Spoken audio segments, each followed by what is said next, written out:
bonsoir à tous, bienvenue pour ce 24e numéro des Abbés Confinés en direct du séminaire de l'Institut du Bon Pasteur à Courtelin. Nous sommes très heureux de vous retrouver, toujours en compagnie de l'abbé Mathieu Raffray, notre docteur en philosophie. Bonsoir monsieur l'abbé. Bonsoir Thomas. Et de l'abbé Guillaume Touche. Bonsoir monsieur l'abbé. Bonsoir Thomas. Aujourd'hui, nous allons nous intéresser à la question de la virilité. Comment expliquer le manque de confiance en soi de bien des hommes, jeunes ou moins jeunes aujourd'hui? Comment reconquérir sa virilité à l'heure de Balance ton porc? Peut-on être chrétien et viril? Autant de questions que nous allons examiner aujourd'hui. Chers amis, nous comptons sur votre participation à nos échanges.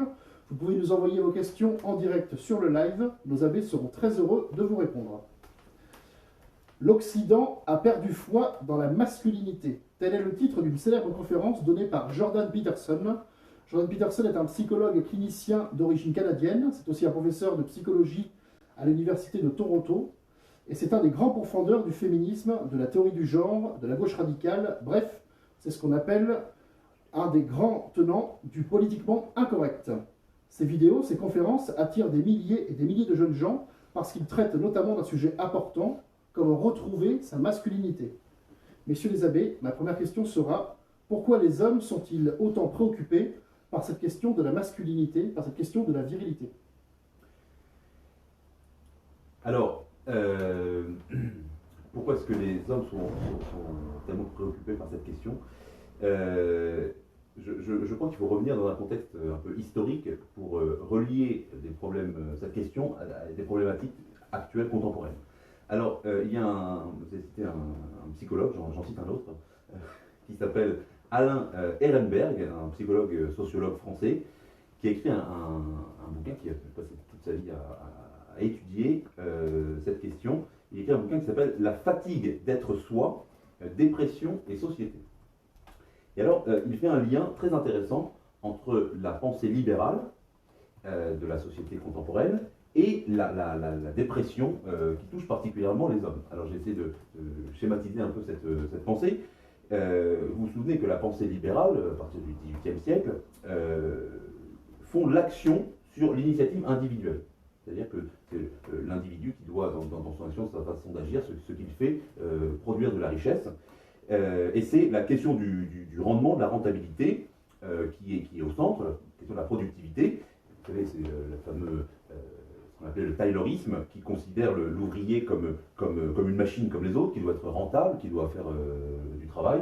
Et c'est cette fameuse Charlie Chaplin, là, vous savez, dans un des films, qui s'appelle Les Temps modernes, justement, où il est réduit à une espèce de machine, puis il devient complètement fou, etc. Ça, c'est ce qu'on appelle la première étape de la société libérale. Et puis, de façon assez étonnante, dans la société post-moderne, d'une certaine façon, on pourrait dire que l'individu a comme intériorisé cet idéal de rendement, cette théorie du rendement.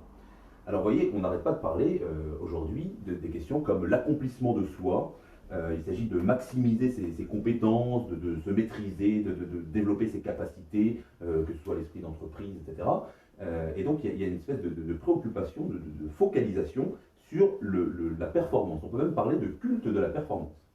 Alors, vous voyez, comme autrefois, les hommes vivaient dans une société qui avait des normes morales et des interdits, et bien désormais, ces normes morales ont été comme intériorisées, est réduite à cet impératif de la réalisation de soi.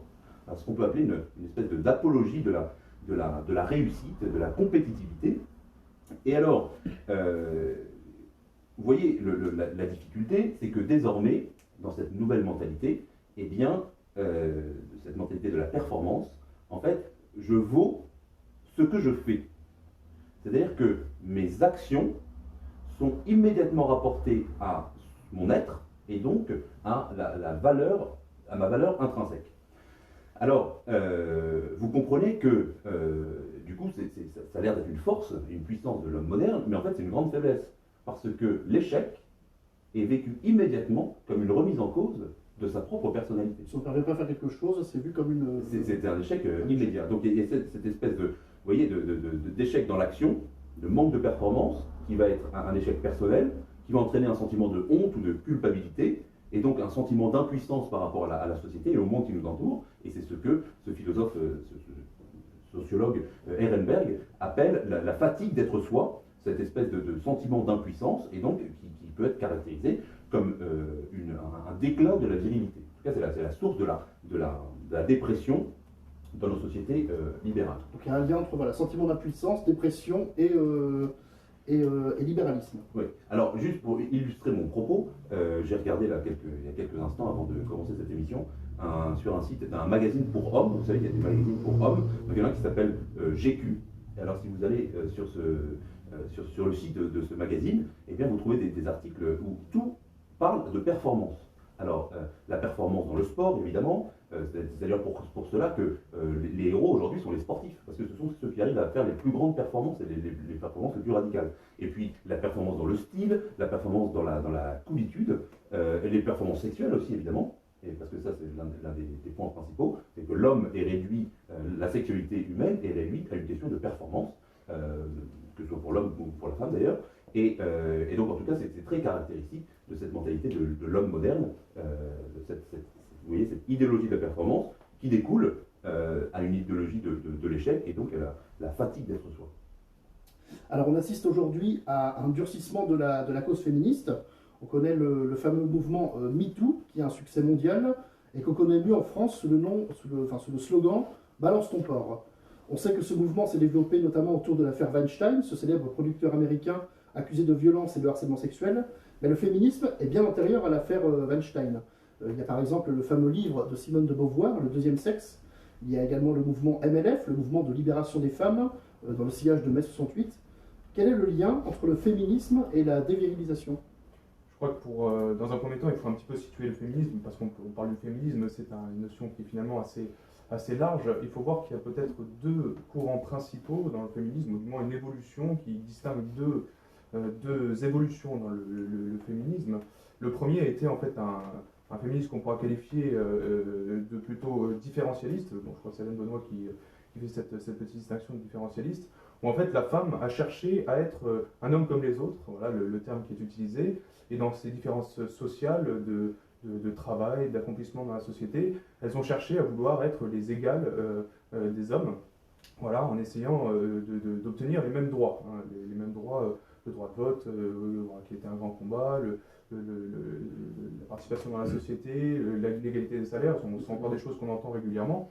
Donc ces éléments sont le premier féminisme, donc je pense que Simone de Beauvoir en est un petit peu la tête de file, qui a énormément milité pour ça.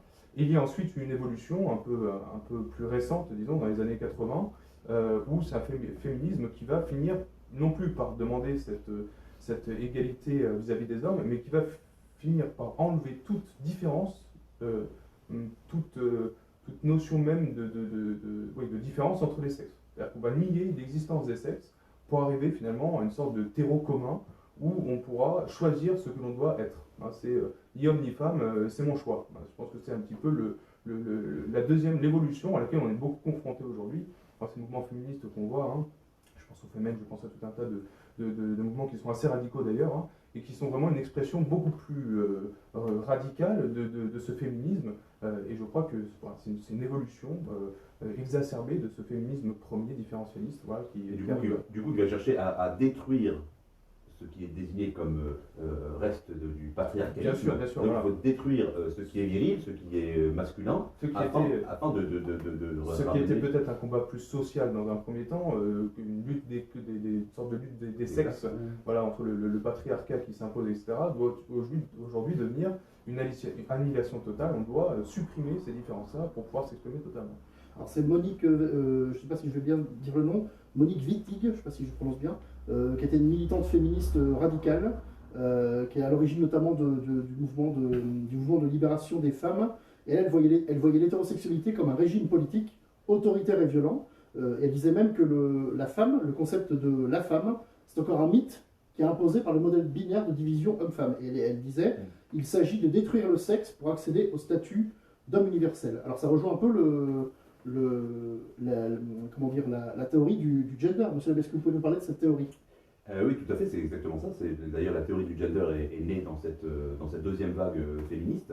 Et alors, la théorie du genre, pour dire en français, elle consiste en gros à nier le lien entre une identité, une sexualité biologique et une identité de genre. C'est-à-dire que finalement, pour les tenants de cette théorie, nous ne sommes pas du tout déterminés par notre anatomie biologique. C'est pas parce que vous naissez avec un sexe masculin que vous êtes un homme.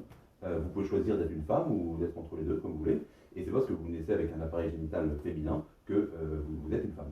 Alors, donc, non seulement, vous voyez ce que ça signifie, c'est une espèce de négation, c'est une négation de l'identité, des données biologiques les plus fondamentales de chacun, du corps de chacun. Donc il y a un problème de rapport au corps déjà.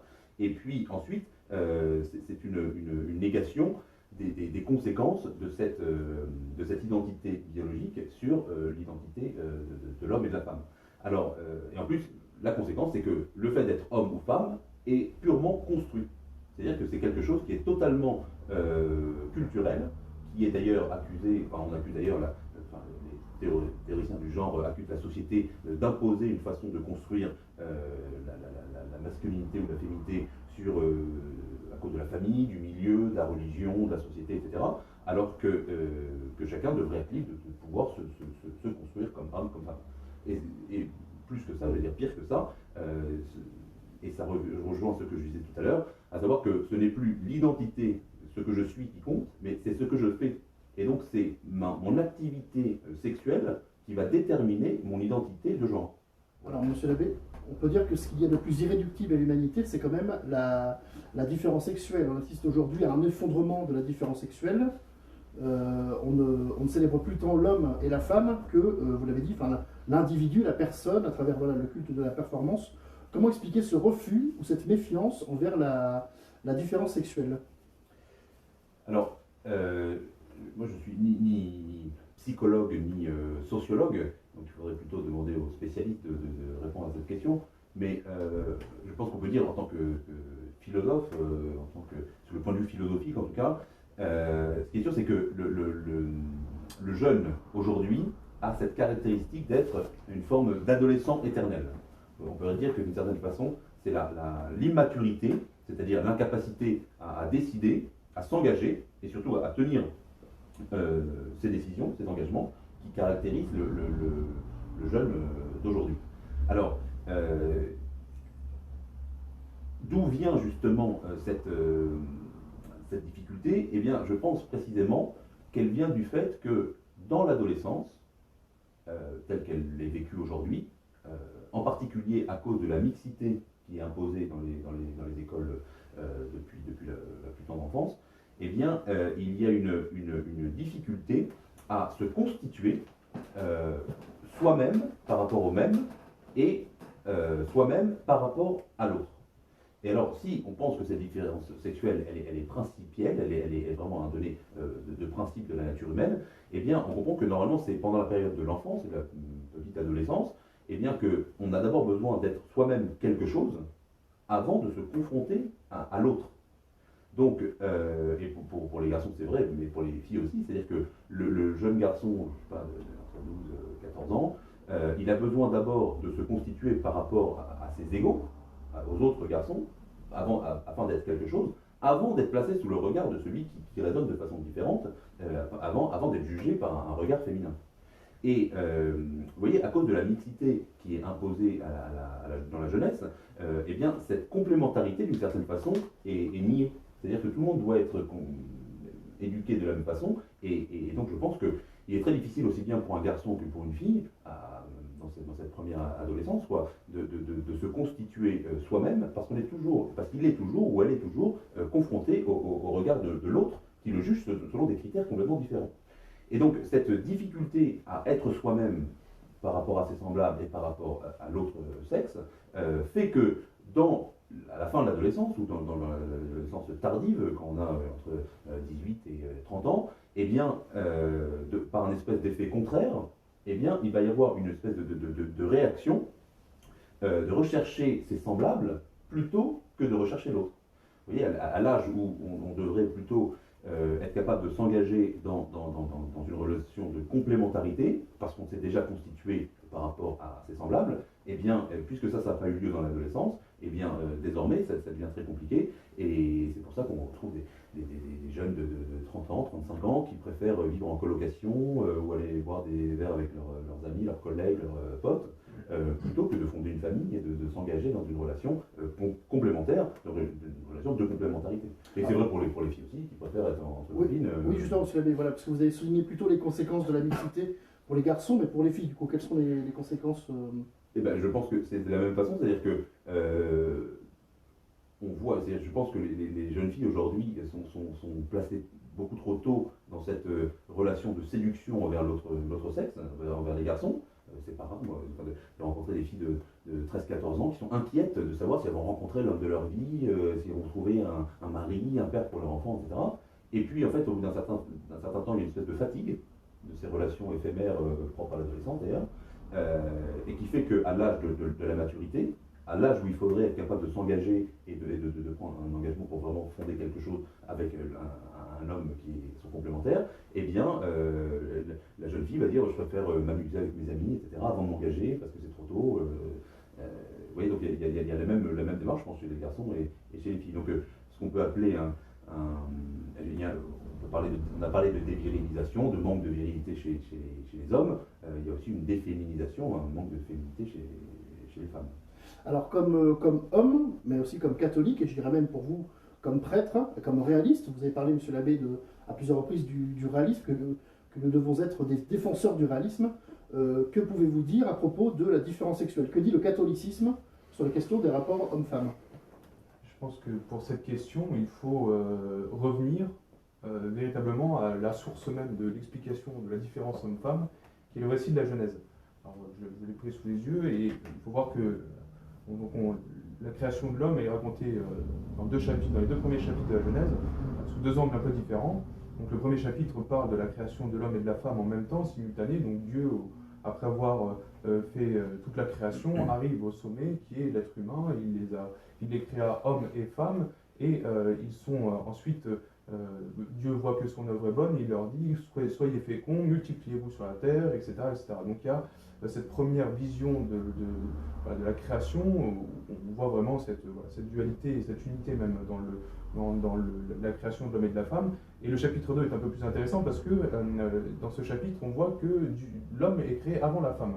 Donc dans le récit de la création, Dieu crée les plantes, les animaux, etc. Puis il vient à créer l'homme qui ensuite se trouve un peu seul dans le paradis terrestre, le récit le précise bien, il se trouve un peu seul, et Dieu voit qu'Adam se trouve un peu dans la peine de ne pas avoir d'être semblable à lui-même, dit le récit, et il doit ensuite nommer tous les animaux pour essayer de trouver cette aide semblable à lui-même. Et voyant qu'il ne trouve pas cette aide, Dieu plonge Adam dans un sommeil, et c'est à ce moment-là qu'on connaît tous cette histoire, qu'il tire de la côte d'Adam, Ève, donc il crée Ève de la côte d'Adam. Donc il y a quelque chose par là qui est à la fois très beau et qui montre qu'il y a une unité fondamentale entre la création d'Adam. Donc lui est tiré de la glaise, c'est ce que dit le récit de la Genèse, et Ève est tirée de la côte d'Adam. Donc il y a cette unité de nature qui est affirmée par le récit de la Genèse, qui montre que l'homme et la femme sont à la fois complémentaires. Ça c'est donc soyez féconds, multipliez-vous, et vous ne ferez plus qu'un. C'est le récit de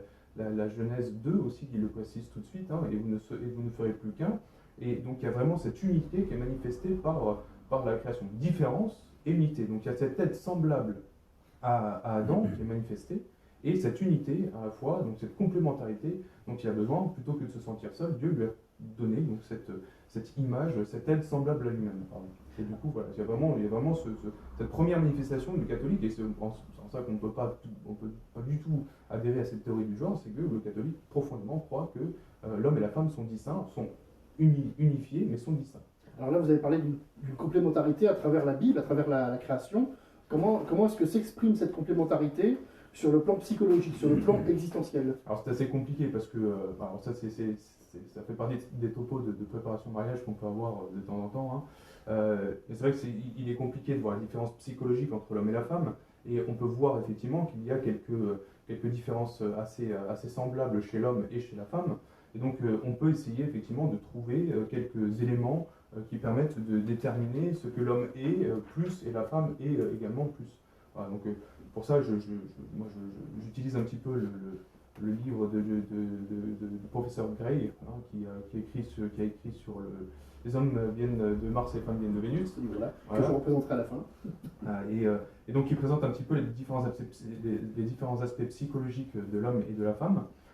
Effectivement, donc on voit que d'un côté, l'homme a un côté plus, comment dire, il sera plus attiré par le pouvoir, la rationalité, la compétence, l'efficacité, et donc il va le mettre un petit peu, parfois en porte-à-faux vis-à-vis de la femme, qui elle sera un peu plus poussée sur la communication, l'affectivité, les rapports humains, l'intuition et la psychologie. Voilà, il fait ces deux petites différences en gros fondamentales entre l'homme et la femme.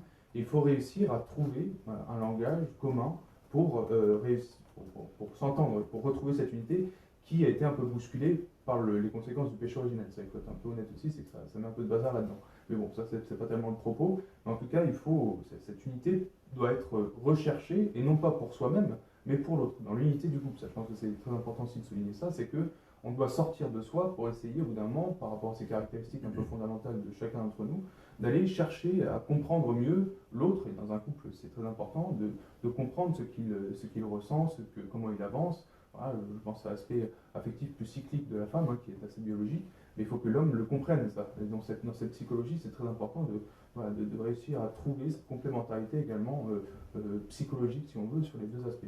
C'est un peu, ça peut être beaucoup développé, ça, on ne peut pas tout résumer aujourd'hui, mais je pense qu'il faut vraiment comprendre qu'on est différents, il faut affirmer cette différence, et on doit chercher à se comprendre et à s'unifier, en tout cas, et à se compléter l'un et l'autre, voilà, dans un couple, en tout cas. Alors il y a Anne-Laure qui nous dit « Je confirme, on en a parlé dans les cours avec vous ». Je pense que c'est des personnes que vous avez préparées au mariage. Nous avons également Laurence qui dit « De nos jours, je trouve que les hommes sont plus fils que pères, de même pour les femmes ». Est-ce que vous voulez commenter ? Fils que père, et la fille et les femmes sont plus... Peut-être que nous sommes plus immatures, peut-être que responsables, je pensais peut-être ce que veut dire... Ça, c'est peut-être une question qui se rapproche plus sur la notion de paternité et de filiation. Il y a un très bon ouvrage qu'on va recommander aussi du père de Blinière, voilà, sur le sujet, et je pense que ça peut répondre en partie, mais ça risque d'être un peu long peut-être de développer. Mais je pense que ça rentre aussi dans ce qu'on a dit depuis tout à l'heure, c'est-à-dire que effectivement il y a une espèce de sentiment d'insécurité qui naît d'un manque de confiance en soi de l'homme moderne, et donc il y a une espèce de recherche de la sécurité en se tournant vers son père ou se tournant vers sa mère chez la femme, par crainte d'assumer la responsabilité de son propre engagement. Très bien. Monsieur l'abbé, je vais poser la question directement. Comment reconquérir sa virilité? En fait, quels principes doivent être remis en cause et quels principes faut-il quels principes faut-il conserver pour retrouver sa virilité? Alors, vous savez, depuis le début, ce qu'on essaie de dire, si on veut résumer, moi, ce que je pense, c'est que nous sommes des fruits de notre époque. Et j'invite ceux qui veulent approfondir cette conférence à se rapporter aussi à la conférence qu'on a fait la dernière émission sur l'homme postmoderne. Et je sais pas si vous vous souvenez, j'avais essayé de caractériser ça en disant qu'il y avait un problème de rapport au temps et de rapport à l'espace.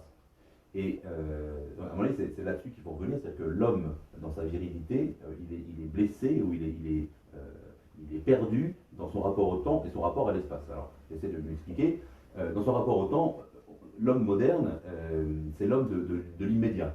Et on va trouver une réponse immédiatement à nos questions, googlisation, l'ubérisation de tout. On veut avoir, on a un désir, on veut le réaliser.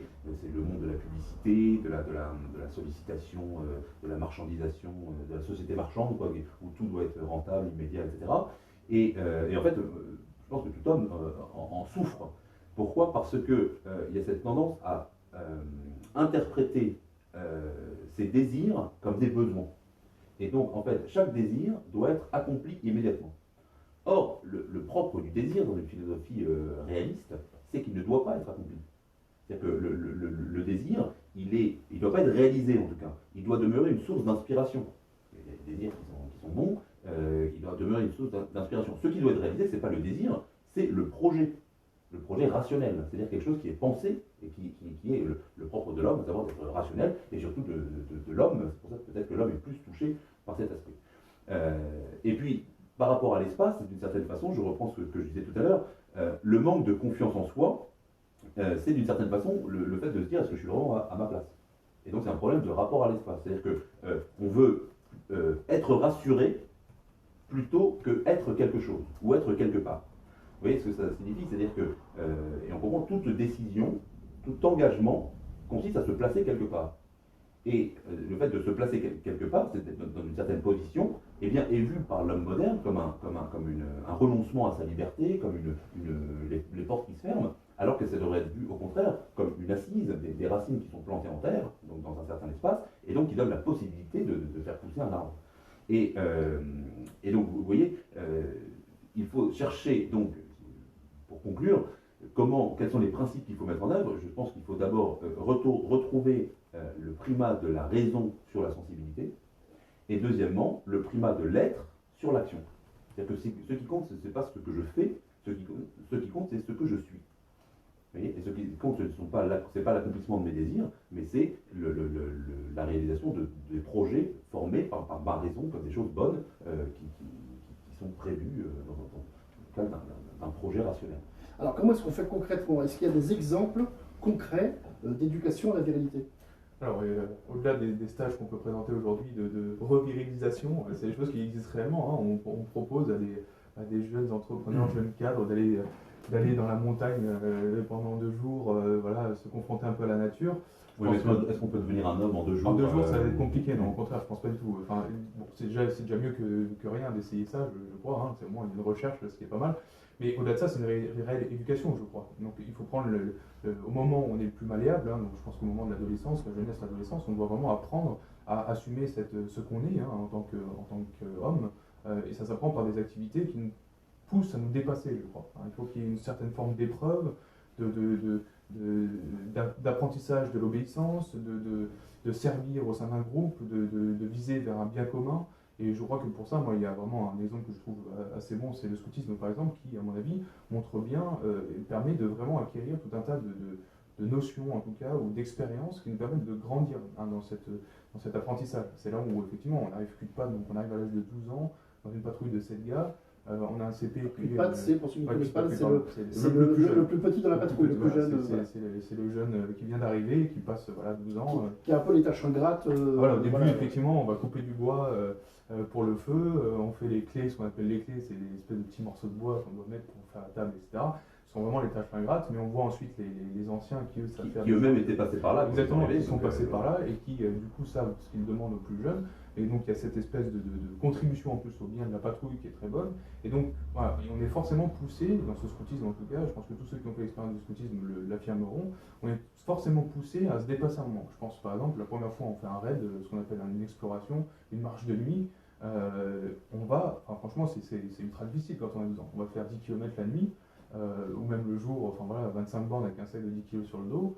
Quand on a un petit minot de 12 ans, heureusement qu'on a les anciens qui sont là pour nous aider à nous dépasser, mais il faut aller plus loin. Et je pense que ce genre d'élément permet vraiment à apprendre à se connaître, savoir où sont ses limites, à les dépasser éventuellement, de repousser un peu ces limites-là. Donc cet accomplissement qui n'est pas seulement une performance, comme on en a parlé au début, mais qui sera quelque chose qui va nous pousser à essayer d'œuvrer, pas seulement pour nous, mais en vue du bien commun.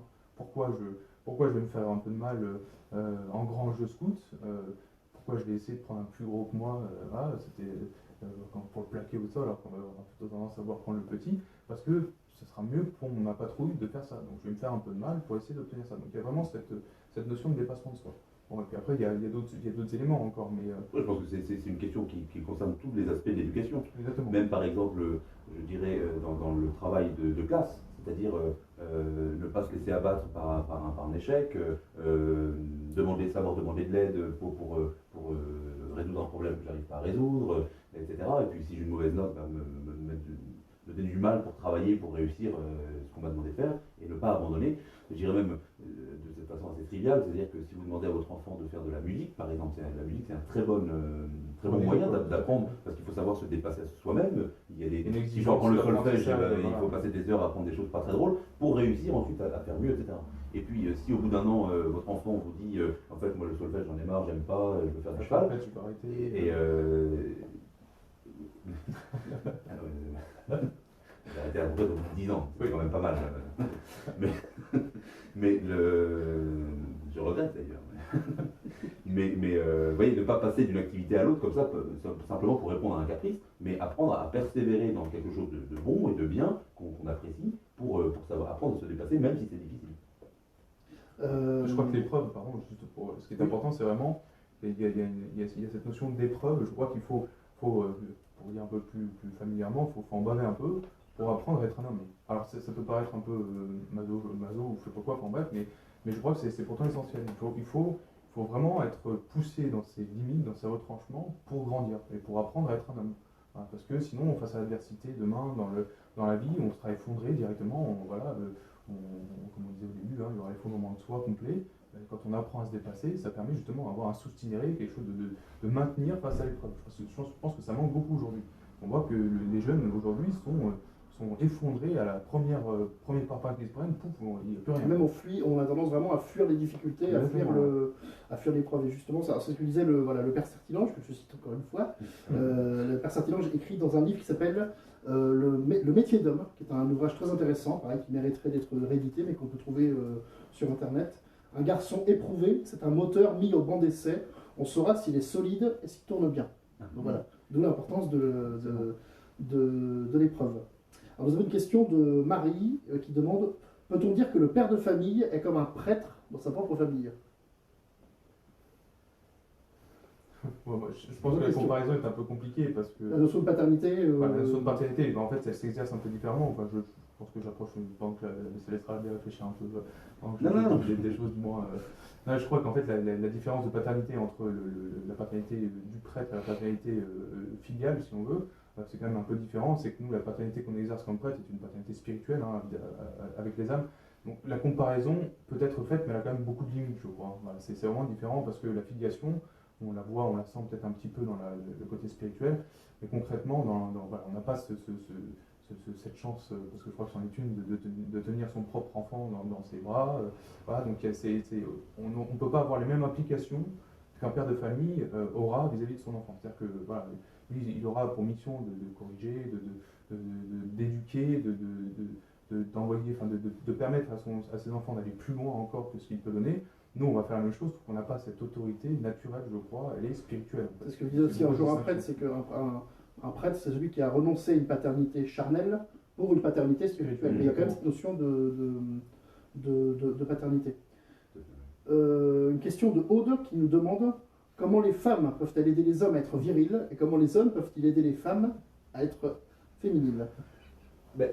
Non, je pense que c'est une très bonne question parce que, en fait, ça résume ce qu'on a essayé de dire avec des mots compliqués, en des expressions simples. Effectivement, parce qu'on a parlé de virilité, mais je pense que le problème n'est pas un problème qui concerne que les hommes, ça concerne et les hommes et les femmes. Et la réponse à Aude, moi je dirais que chacun soit à sa place. Que chacun soit à sa place.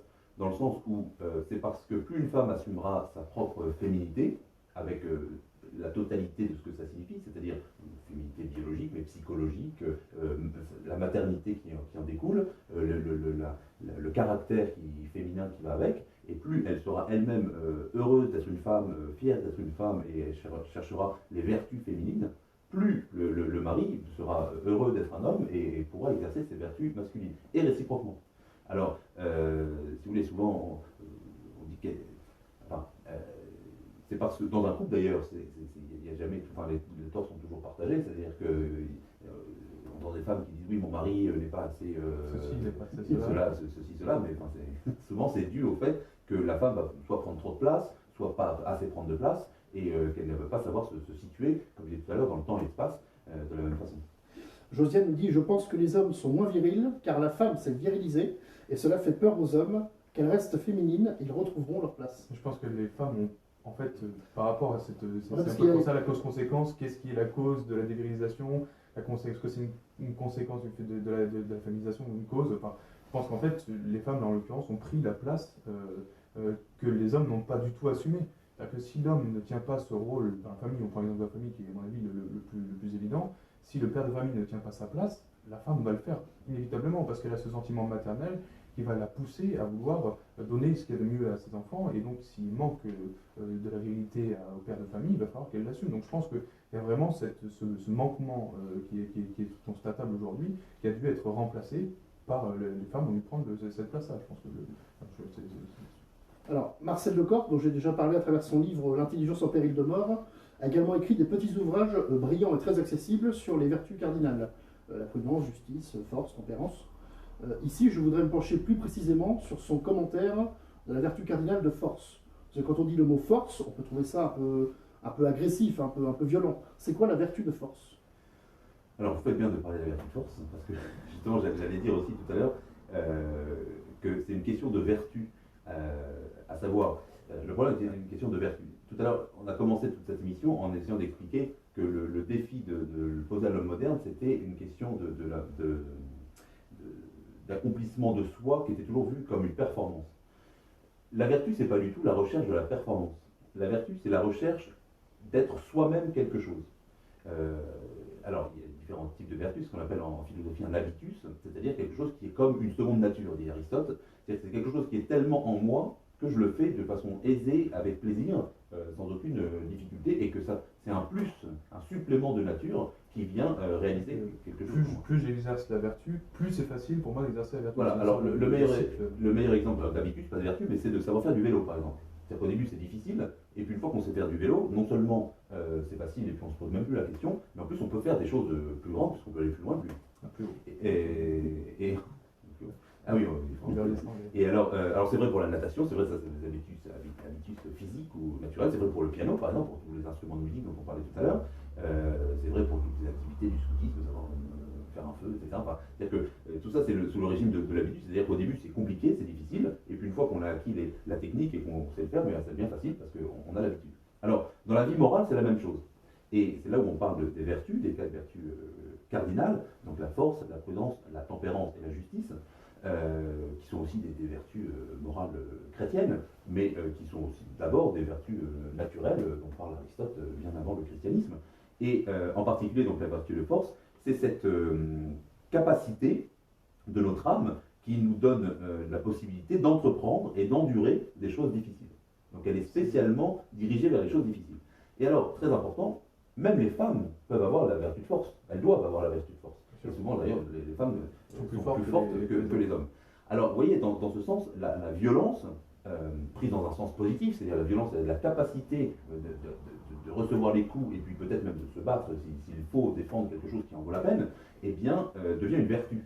Donc, vous voyez la différence avec cette question de la performance, qui parfois se transforme en une violence physique ou psychologique d'ailleurs, de domination et de pouvoir. Au contraire, la vertu de force, c'est ce qui fait que dans les rapports avec les autres, eh bien, je vais savoir agir avec facilité, avec plaisir et avec subtilité, en sachant m'adapter aux différentes circonstances. Et alors, dernier point sur la vertu de force, qui est très important, c'est que classiquement, on distingue deux aspects de cette vertu de force, à savoir ce qu'on appelle le sustinere et agredi. Donc sustinere et agredi sont les deux aspects, l'aspect positif et l'aspect actif, plutôt l'aspect passif. À savoir que être fort, ça ne veut pas dire simplement conquérir des choses et puis réaliser des choses extérieures. Ça veut dire aussi, et peut-être surtout, être capable d'accepter l'échec, la difficulté, de subir toutes les épreuves qui peuvent m'arriver. Et donc cette vertu, elle se travaille. Donc, on parlait tout à l'heure d'éducation à la virilité, d'éducation à la force, justement, cette vertu, elle se travaille, il faut commencer par les choses petites, pas très difficiles, et puis petit à petit être capable de faire de plus en plus de choses difficiles, et c'est ça qui fera qu'à l'âge adulte, eh bien, on arrive à s'engager dans les choses, à tenir dans les engagements, quelles que soient les épreuves, quelles que soient les difficultés. Et la vertu de force, on a une question, que dire d'une femme comme Sainte Jeanne d'Arc? Effectivement, la vertu de force concerne aussi bien les hommes que les femmes. C'est un peu amusant parce que j'ai vu ça chez Aristote et chez même Saint Paul, la vertu de force est synonyme en grec visiblement du courage. Enfin, c'est quelque chose qui est très souvent lié. Donc, je pense que ça résume tout à fait ce que vous dites. Mais c'est très intéressant, je trouve, ce petit lien au niveau de... Alors, j'aimerais ajouter quelque chose, si vous permettez, Vous pouvez conclure, monsieur. avant de présenter les livres. Il y a un aspect dont on n'a pas parlé, dont on aurait dû parler, et je pense qu'il est tout à fait fondamental par rapport à la virilité, au sens noble tel qu'on a essayé de le montrer, c'est la question d'un supplément d'âme que nous donne la prière et le rapport à Dieu. À savoir que l'homme, justement, il n'est pas celui qui est simplement dans la performance, mais il est dans celui qui est ancré, enraciné là où il est, dans ses engagements, dans ses responsabilités, et surtout qui est tourné vers Dieu. C'est-à-dire que c'est le fait de se tourner vers Dieu aussi qui va apprendre à l'adolescent, au jeune homme, au père de famille, à assumer ses responsabilités. Parce que parfois, vu que notre monde fait tout ce qu'il peut pour nous séduire en essayant de nous détourner de nos responsabilités, eh bien, ancrons-nous dans le ciel par la prière, sous le regard de Dieu. Et ça fait partie aussi de l'éducation, apprendre aux garçons, aux filles aussi d'ailleurs, mais apprendre aux jeunes de ce monde un peu agité et perdu, qu'ils peuvent se rattacher à cette force que nous donne le bon Dieu, parce que la vertu de force, comme je disais tout à l'heure, c'est aussi une vertu qui nous est donnée par Dieu, par la grâce divine. Et donc, voilà, le chevalier, retrouvons l'image du chevalier. L'image du chevalier qui est capable de se donner de lui-même, de se sacrifier, de s'offrir pour une chose belle, juste, noble, et qui sait se mettre à genoux pour prier Dieu, pour trouver la force, et puis pour se placer à sa juste place. Je parlais tout à l'heure d'espace et de temps. Je pense que c'est exactement ça qu'il faut retrouver comme idéal, l'idéal du chevalier moderne. Et pas celui qui va donner sa vie pour une cause absurde et inutile, mais au contraire celui qui va donner sa vie pour les choses éternelles et les choses qui sont stables, qui ont des valeurs d'éternité et d'immensité, de l'immensité de Dieu. Merci beaucoup, monsieur l'abbé. Quelques petits livres que nous vous recommandons. Tout d'abord, le livre de John Gray, Les hommes viennent de Mars et les femmes de Vénus. Donc John Gray, voilà, a écrit ce livre pour poser des distinctions fondamentales de psychologie homme-femme. Et donc voilà, vous appuyez beaucoup d'ailleurs sur ce livre pour vos préparations. Sur le topo de psychologie, effectivement. C'est pas le seul, mais voilà, je crois évidemment qu'il existe en film. Il existe, voilà, une pièce de théâtre qui était tournée aussi. Une pièce de théâtre, voilà, c'est peut-être un moyen de refaire ça. Tout à fait. Deuxième livre dont on a parlé, Le courage de la paternité, du père Louis-Marie de Blinière, qui est le fondateur de la fraternité Saint-Vincent-Ferrier. Voilà, c'est un recueil de textes sur la question de la virilité, la figure de Saint-Joseph, la paternité, la place de la femme également. Voilà, on trouve beaucoup d'éléments très intéressants, une très bonne source de réflexion. Et enfin, le petit livre de Marcel de Corte, De la force, donc qui est un commentaire de la vertu cardinale de force, voilà, toujours dans une perspective thomiste, dans une perspective réaliste. Et voilà, Marcel de Corte, qui a notamment écrit donc L'intelligence en péril de mort, que je vous avais également recommandé, voilà, éclaire beaucoup cette vertu cardinale, voilà, que monsieur l'abbé vous avez commenté tout à l'heure. Merci beaucoup, messieurs les abbés, de nous avoir éclairé sur ce sujet qui est compliqué, sur lequel on pourrait dire encore beaucoup de choses. Merci à vous, chers amis, de nous avoir suivis. Demain, à 17h, dans l'émission des abbés confinés, vous retrouverez l'abbé Philippe Laguéry. Et cette fois-ci, il sera là. Et cette fois-ci, il sera là. Quant à nous, nous nous retrouvons lundi. N'hésitez pas à nous contacter. Nous vous donnerons le thème de l'émission. Là, on prépare la fiche. Et voilà, vous pourrez nous envoyer vos questions. N'hésitez pas à nous envoyer vos questions, vos remarques, commentaires à l'adresse mail des abbés confinés, abbésconfinés au pluriel et sans accent, tout attaché, @gmail.com. Je vous rappelle que vous pouvez trouver les podcasts de nos émissions sur notre chaîne YouTube et sur le site internet de l'Institut du Bon Pasteur, institutdubonpasteur.org. Merci à l'abbé Cotard qui était à la régie. Bonne soirée et bon confinement.